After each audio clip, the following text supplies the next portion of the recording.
Okay, it's time to summarize my feelings after watching 6 series which I choose from winter season. To start, I would like to say that it was interesting change for me. Usually in case I don't get pulled by the anime, I will not continue to watch. However, this time I was focusing on giving my score at the end, so there was not going back. I have to admit that my picks were not perfect, quite far from even, but it is a lesson learned for spring on which I will focus soon. I always have problem to choose the order, however this time let's start with the biggest disappointment.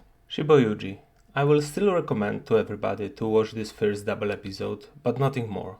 With such series there is always the risk that creators will go on this philosophical rampage and start to create over-intellectual stuff. I feel that exactly this happened here. There was a great blueprint in first episode for success, however this was the only good self-contained death game. Second one was still okay, but later they totally drifted in different direction. The world which they tried to build outside those games didn't add up in any way. Yuki's motivation were all messed up, followed by introduction and focusing on different characters throughout the story. I believe that if I would try to bring pen and paper to start analyzing every sentence, I might enjoy some of the theoretical mess, but after like episode 5 I was almost fully turned off. In the end it was the hardest series for me to finish.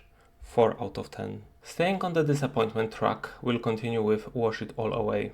This was okay series, but nothing more. From the start I didn't expect fireworks, but I was secretly hoping that there would be more occasions during my watch to admire this one. Every attempt at some comical moment or emotional piece seemed half-baked and without proper follow-up. On the other hand, they didn't go into this short sequence story style, which could explain lack of coherence. I think that from those 6 I will forget this one the quickest. Fine 6, but nothing more. Rollover and Die was a positive surprise, however in a bit different fashion. Anime categorized as action-adventure, but I would say that I score it more as of slice of life or mystery. Is there some action? Yes, but main part of the hook are relations, mainly between Flum and Milkit, but others are quite important as well. I would also point out world building and a bit of mystery which was unveiled through the episodes. I will not say the story was very good, but was captivating enough that I was looking forward to watch it till the end. This anime is quite a mix of everything, and for sure there are better series in each of the genres represented here. However, in the end I enjoyed it. 7 seems like a reasonable score. So next, tune into the Midnight Heart. Here you know exactly what you get. Confident protagonist and his 4-girl harem. I really like this one. I feel like often such series are being destroyed by the main character, that in the end he is just unlikable. Here, yes, it's true that he is a big mouth, but as a viewer I felt that deep down there he truly cares about the girls and supporting them, not allowing for him always to succeed, and that he is capable of admitting defeat is refreshing. Also, each of the girls having individual arc to themselves was nicely complementing the overall story. Of course, there is a classical romance harem tug of war between them, but still they managed to create good emotional pieces. Waiting for season 2, 9 out of 10.